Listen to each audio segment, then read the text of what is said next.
Part 3 podcast. Let's fucking go. Stephen Malbon. Oh my goodness. Let's get right into it. Put him down for the birdie, dog. Just a bit outside. Gang is back together. Somebody give me your fucking putter. Hoard the putter. I had to make it. I got no fucking club. How'd you get into it? I started when I was little. I got a job at a golf course, working the range, like with the cart, picking up the balls. And they had these tubes where you go in the marshy woodland area and you could take the tube and pick up the ball and fill it up like 30 balls or something. And then you walk over to the bucket, dump it in the bucket and go back in the woods and keep doing it.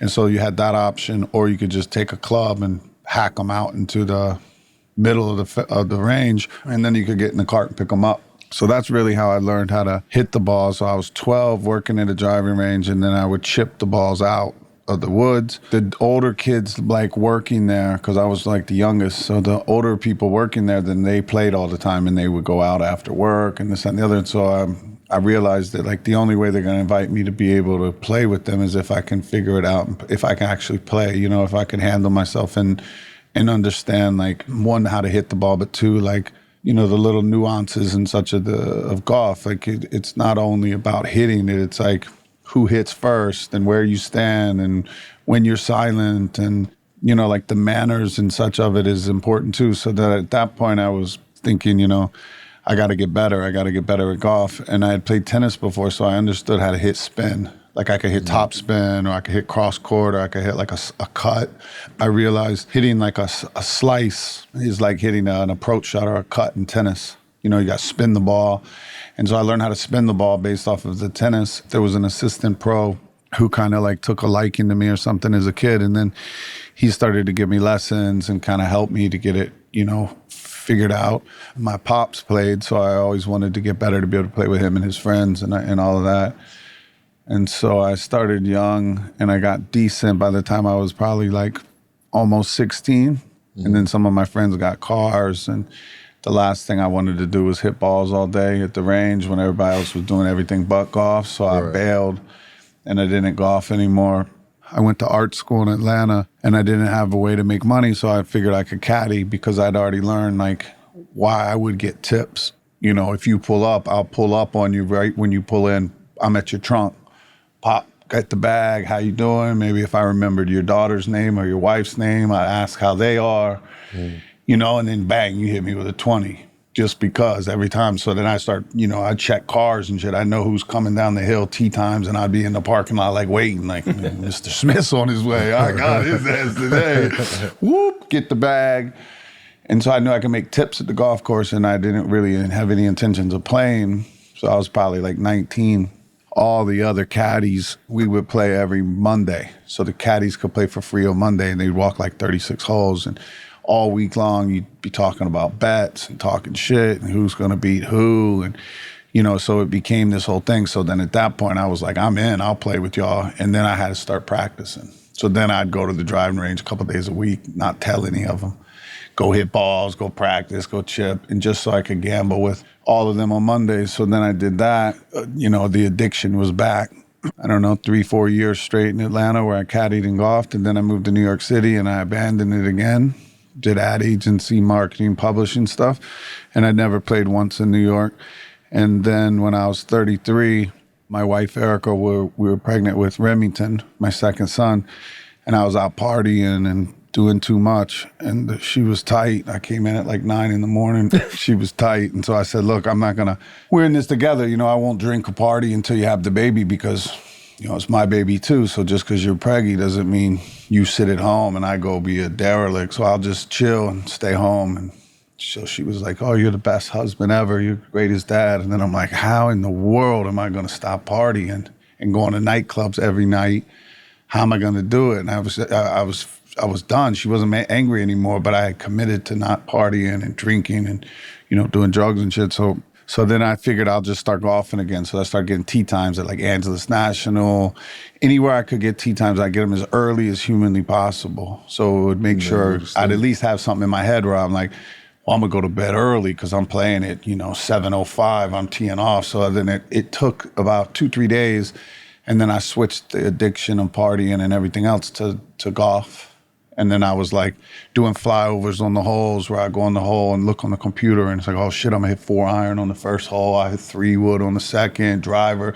So I'm taking like notes and shit on how I can go and, give it my best attempt. Cleaning my clubs, picking my outfits out, getting up early. And that was it. I haven't really stopped playing since then. That was 33 and I'm 46. So that was about 13 years ago where I really started basically playing every day. I'm still at it, Yeah, for sure. I want to say it was like Tiger winning something, and at the time I didn't know what it was because I was younger and I wasn't really into the game. But I remember my uncle and my pops in the living room watching it and not really being interested in it. And then I remember literally days later, my brother goes and plays in some tournament with him and his boys. And mind you, we're like 12. Oh, he's 12. I'm like 14. And my brother plays in this tournament, wins, gets a trophy and all this other stuff. I'm sitting here for the first time in my life, I was never really jealous of my little brother because I was always like the big brother. I was taller. I could do this, do that, whatever. But at that moment, I remember I felt a little jealousy. I was just like, damn, that's one thing I felt like I'll never get is a golf trophy. And I was like, all right, bet. And literally, since going back to school and doing all of this, I'm like, no, I got to get an actual trophy. Obviously, basketball is more of a team aspect, and golf is so individual. But playing in college, there's a team aspect of the game. You're still out there by yourself. It's not like you just passing it to him and he making a shot. You're like, all right, bet. I'm glad I ain't had to shoot that because I could have just, you know what I'm saying? So it's one of those weird aspects of it, but it's grueling as hell. I know that from just individually worried about how I'm gonna do and how I can help my team or how, I just want to play in general, especially from the time that I put into the game. Golf is one of those, is probably the hardest sport to me because I could practice hitting a curveball for 3 hours and then tomorrow, I'm going to be able to start, eventually start hitting curveballs. I could sit here on the range and practice different shots and different all day long and not see reap the benefits of the working on the range for 4 hours. You might see it in certain shots, but you can literally look at pros. Pros still hit the ball out of bounds. You know what I'm saying?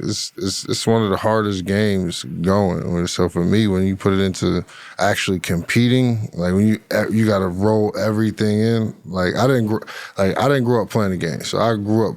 That's good. Okay, cool. You get used to picking it up, but when you're not used to putting 3-4 footers, and you got to compete. That's big. Those strokes is that's crazy. For pros to make a 10-foot putt, it's 30%?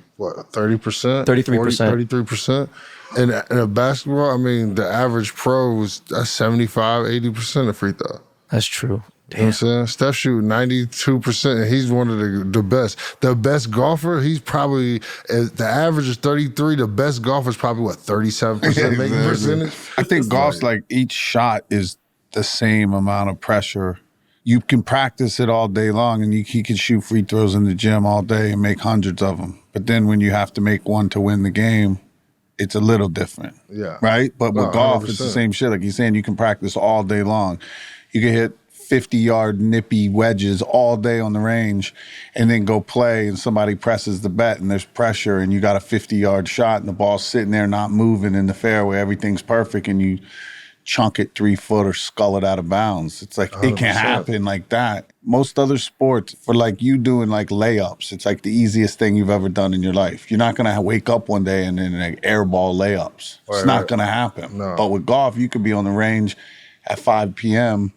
just hitting the ball perfect, eat dinner, go to sleep, wake up, and come out the next day and be trash. Just trash. You never ever played before in your whole life. How did that happen? I didn't even go out. Trash. I didn't do anything, and all of a sudden I'm like a beginner because it's a very difficult thing to do, and I think confidence is serious. And so when he's saying the 3-foot putters, when you have to putt every putt 3 foot, and you go on the first hole and you lip one out. It's going to be a long day. For sure. Then in your head, you go to the next one 4 foot now for birdie, for par, for bogey. Doesn't matter what it's for. You're still thinking about that one you just missed, and then you block it a little, push it. The next one, you pull it. The next one, you get The nervous. speed You is don't off. hit it hard enough. You Right. leave it an inch short. It's like, is this happening to me? And it can, 100%. Yeah. you know, it's very easy to go from being really, really good at golf to something goes wrong and then you're trash. But it's very difficult to go from when you're in a slump and you're playing like shit to like do something to get good again. Yeah. Right? It's almost like you just kind of just write that day off. Yeah. Like today I'm You just going to ride be the trash. wave. Like, you know what? This is Tomorrow what I'll be it nice is. again. Right. I know I'll be good tomorrow. Tomorrow but or the today, evening round, something's going to switch up. but when I play my best rounds, the best scores I've ever shot, you know, it's a game, golf's a game of inches, right? So if you hit a drive down the fairway and it's going towards the bunker, on the day where they shoot 10 under, it hits and kicks left into the fairway. Then the next day you hit it in the exact same spot and it bounces forward and goes into the lip of the bunker. And then on the, you know, you're putting, you make every putt one day, the next day you lip out every putt. But like you're hitting the hole. So it's just like some of it's just the golf gods like pounding you some days where you can't get around it, right? It's like golf gods. then the next day, you know, you hit a 3-wood on a par 5 and you blow it right, it hits a tree and goes 2 foot from the hole, you go tap in for an eagle when you just hit the worst shot ever. Yeah. So even though you're hitting really, really, really good shots, that doesn't mean you can score. Right. So that's a real weird thing where like, you know, I can hit, sometimes I'll hit 4 really, really, really good shots in a row and still get a bogey. It's like, I don't know what to do. I'm over here doing my best. I'm pure in the drive. It hits something weird, kicks off into some shit, or it lands in a divot hole. And then the next one, you hit it and it's flying perfectly at the pin. Everything's perfect and it hits right by the flag and then rolls and rolls and trickles and it goes down a big ass hill into some pine straw. Right. And then you hit a beautiful flop shot up out of the pine straw, which is impossible to do. And then you lip out the 5-footer bogey. It's like, well, damn, I actually hit a perfect shots, putt, yeah. a great flop shot, the purest 7-iron of my life, and a great drive, and I still got a bogey. And so it's tough with golf because you're playing against the course and you're playing against the score. So like, you know, a lot of times when I tell people like I don't really like to keep score that much because I like to just try to hit as many good shots as I can, and then I'll look back and say, oh, I shot a decent score. But you know, you can hit a perfect drive, perfect 4-iron, 6 foot, read the putt wrong, miss the birdie, and feel like a loser. And it just it erases the fact that you hit the perfect drive, a perfect 4-iron, perfect putter Flop. stroke, but you know what I mean? You're reading the green, you can't see it perfectly, and you hit the lip and it whoop whoop comes to the front. So then instead of being like, well, good job, Steve, you just hit 3 really great shots, pretty much 4, it's just I'm a loser. I missed a 5-foot birdie. What a chump. So true. I feel that. I think most of it is you just can't care. You just can't care because it's the harder you try, the worse you're going to do. The more you think, the worse you're going to play. It's like when I watch Top Gun, they said just you don't think, just do. You know what I mean? When you start thinking and you get in your head and you start remembering, oh, I missed the putt 2 holes ago and you got a putt, you're going to miss the putt. You got to have amazing positive thought and confidence. You know what I mean? Like I was telling my son, he said he thinks he could beat me, right? And he's 10 and he really thinks he can beat me. But like I think I could beat Tony Finau. Well, what I think's not actually real, but if you don't think you can, I promise you can't. 100%. So it has to do with like not beating yourself up, realizing that like at any second you could have a disaster. And then it's just a matter of like staying positive and going back and just trying to hit the next shot good. And like I said, just try to hit as many good shots as you can. So like it doesn't matter if you're trying to make a 5-footer for eagle or for double bogey. You could pure a putter the same way you can pure a wedge. And if you pure it and you read the break right and it breaks and hits the cup, it's like, that's it. It's like there's plenty of opportunity to hit golf shots, you know? And so like, I don't really care that much enough to get upset with myself. And I'm also realistic with like, I'm not a professional golfer. You know what I mean? And I do practice a lot and I train a lot. And so another thing they say like, trust the work or like trust the process or whatever. So if you practice all the time, You know, like last week I went out on the driving range and I went down the side of the range and I hit, you know, probably 300 little baby wedges out of the high rough and shitty grass and everything. So then you go play the next day and you hit one in that same weird grass. It's like, let me get that wedge. I can't wait to hit this one because you did it so many times. It's like you saying Steph shooting free throws. It's like he shot a lot of them. It's not a coincidence that he's 93% or whatever the hell, right? 100%. It's like, you know, you got to trust the process and you have to work at it and you have to believe that you're going to make it. Because even him, if he thinks he's going to miss it, what's going to happen? Right. I hate my putters right now. And it's like every time I feel like I'm getting like, okay, cool. I'm used to this one. This is what's going on. I'll go 4-putt. Like literally. And like the worst part about it for me is like when everything else in your game is coming together and it's just like this one piece that you just cannot fit into this damn puzzle. And for me right now it's putting. And I've taken lessons. It's almost like to the point that now it's like cerebral. Like I'll get to the tee box or I'll get a 250 away and a par 5 in the fairway, and I'm like, oh, bet, I got this. I'll get 4 feet away from the pin and be like, oh my God. My favorite club in my bag, I would say, probably like my 9-iron. Any like 9-iron or my wedges right now, I'm feeling really good. Stop. My 3-wood technically is my favorite club because my driver can get a little squirrely. Yeah. But in order, if I'm gonna play well and keep it in, you know, have a good round going, I think the 3-wood is the way to go for me. But right now, I've been really chipping really good with my wedges. I saw Nelly Corda. They said, what's your favorite club, like in a tournament a week or two ago? And she said, I love all of my children. She said, I don't take, I love all my children and my balls. I have a bad club that, you know, my kids, you know, you love all your kids, right? So that's what she was talking about. I think the one I use the least is my 3-wood because I have this little 2-iron joint hybrid 2-iron thing, and that I can hit really low and it's very safe to hit, and it goes maybe like 230, 240. So I end up hitting that or my driver. So I rarely hit 3-wood nowadays. Somehow I just hit it if I want to hit it 3-wood distance, I'll just hit a little fade driver. Little, you know, little light. Well, you don't play as much anymore, I would imagine.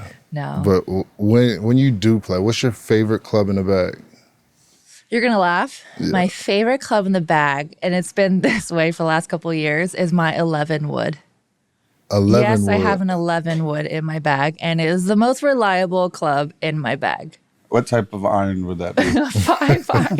If I had to pick that, I'd say the one I'm having the most fun with now is a little 60-degree wedge. Chipping and putting and hitting. I practice a lot on hitting like John Daly backswing to Tiger Woods follow through, but try to hit it like 4 yards. Full swing, 5-yard flops. And that's the easiest one to do that shot. So I figure if you practice that a lot, that's the hardest shot. Then it's hitting a stock 7-iron or a hybrid or whatever. That's light work. What's the bounce on your 60? I'm not that techie. You're not that techie? Stop. Really? Yeah. It's one of that the where it has the grooves that go all the way to the tip, the tip toe or whatever. High toe. High toe is kind of like a coppery vibe. But I don't really sand them and all that stuff that much. I don't know. And I've learned recently the difference between the spoon and the knife. Yeah. You know, so right by the hosel is the spoon, and then the tip of it, the 60-degree, that's the knife. Mm-hmm. So I try to focus on making sure that I keep it open as much as I can, so that the spoon can't grab. Because when it grabs, it like snatches it shut. And then another thing on those ones, when you go up really high like this and then come down, you gotta let it fall, and then almost feel the sensation of like trying to chunk it at the end. So which that then makes my wrist pop, and the club will go under it, smooth under it, and keep the speed up with a little whack at the bottom. And then like Tiger does that shit, he'll do it all the way up and then flip it and then put it in his pocket. Put the grip in your pocket. I think the ones that bum me out is the people who aren't very good at golf, but keep telling you why they're bad the whole time, right? Like the dude slices the ball in the woods, and then it's like, I can't believe I'm slicing it. Like, my man, you're going outside in, you're cutting across the ball, it's gonna slice, like aim left. No, I normally hit it straight. Another one in the trees. I can't believe this. Ask my instructor. I was hitting it perfect yesterday. It's like, you gotta hear that shit for 18 holes. That's for the birds. that is no fun. It's like, yee. To me, honestly, bro, like I'm pretty cool. I'm pretty chill. Again, the bad golfer that just has the thought of being really, really good is really like annoying to me. Like, don't get me wrong. Everybody, like, don't get me wrong. Like, you want to be good. Obviously, I get that. But if you're bad, let's pick the pace up a little bit. Like, come on, bro. If you're gonna play worse, then play faster. Like that guy who takes 12 practice swings every single time. Like, bro, like you're out the hole already. We just like, come on. As you learn, you learn more little like little sayings and shit. Like if you ever hear anyone say, "Yo, do you got a pocket?" That means pick that motherfucker up, put it in your pocket. You've hit it enough that hole, right? Yo, you got a pocket? Yeah. Like when you I haven't heard that one yet. Sure. Yeah, you don't want to hear that one. I haven't heard that one yet. Yeah. Yo, you got a pocket? It's hard for me to realize, like, when you think of golf, especially back in the day in the early 90s or 80s or whatever, and these dudes putting this polos and their socks and stuff on and really like looking in the mirror like, okay, this is fly. Like, I don't think they was doing that back then. And then Payne also is, he invented he was playing in the Pinehurst where he won the U.S. Open, and it was raining and he was wearing a rain suit, right? I mean, like a rain jacket. And then it started raining harder or something, so he got scissors and he just cut the sleeves off. So if you see the photo of him like winning the U.S. Open and he's like fist pumping, it's a statue at Pinehurst. The vest he's wearing is like, it's not even cut properly because he just cut it off. Then after that, you see like the next 2-3 years, that's why everyone's wearing those like wind vest, rain jacket, vest. Which makes no sense. So he was iconic with style then. Sure. Yeah, him and Jesper Parnevik are probably the two most iconic in my memory of Jesper wearing like ties and wearing a bicycle hat flipped up, putting the logo under the brim.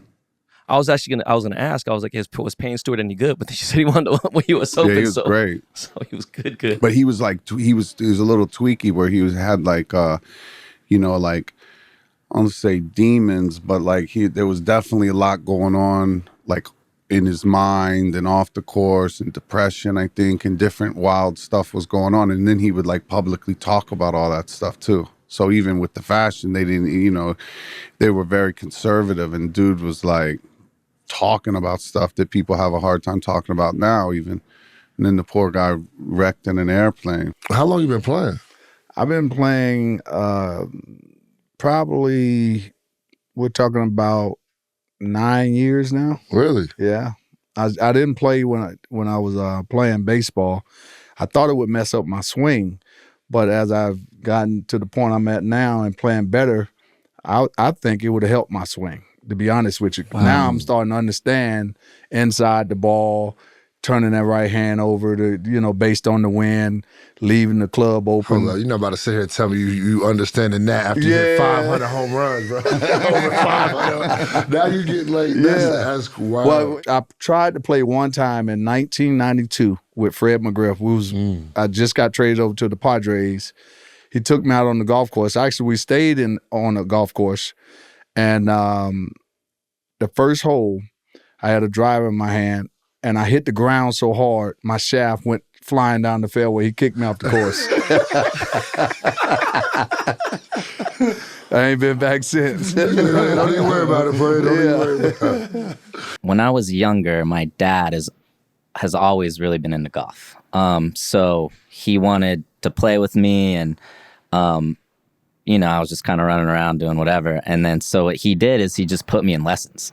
He was like, let me just put you in a lesson. It's like a 6 weeks like kids camp. And this is when I was 10 years old. And so I went right into lessons, and I did that whole 6 weeks course. I played for like a year and a half, and then I stopped. Just because I was young, I didn't have friends playing, And then I picked it back up when I was 20 because my brother got back into it, and he was really good. And then I wanted to hang with him. And then at 20, I started playing again. And then that's when I just got absolutely hooked on it. I was starting to play every day, playing by myself, going to get lessons. And then from then on, that's like, it's kind of how it You started. haven't stopped. Yeah. And so lessons at 10, where were you in your skateboard career at 10? So I started skating when I was 10. So I started skating and golfing at the same age. And then skating just took over. I mean, at that age, it's just easier to find kids that skated. I felt like I had more of a community there, you know? So I was like, all right, you know, I'm going to go hang out with my friends and go skate and just hang out there. That's what everybody my age did in my town I grew up in Leavenworth, Kansas, you know? Yeah, and then golf came around later. Is it harder to pull off a trick shot or like a trick, or is it to make like a 5 foot putt? What's harder? I guess it depends on the meaning of the putt. How many presses are in a birdie putt, bro? How many are we talking? 3 presses, 5-footer, or are we talking? Sean's a heavy gambler. Sean loves the action. I love to gamble. That's the funny part about skating and golfing. It's like these are two couldn't be more polar opposites in the way of, like, you know, golf is shirt tucked in, hat off in the clubhouse, very uptight, you know, definitely as when I was younger, associated with, you know, rich country club people. And golf is very underground, baggy clothes, just we're street rats, you know, we're like Skateboarding is. Sorry. So skateboarding is kind of that opposite. But like when I think about the actual physical, like doing it, right? Like swinging a golf club is like all these micro reactions of where you place the club, you know, the slightest little roll here, slightest little roll there, releasing of the club. There's all these little mechanical things that all need to come together to make a swing, right? And like that's how skateboarding is with, like, say, doing a kickflip. It's like pressing your foot down, sliding your foot off in the right angle, getting the board to flip a certain way. So it's like these micro mechanics that you don't even think about that all have to come together. So like that's what I kind of love about the similarity of that.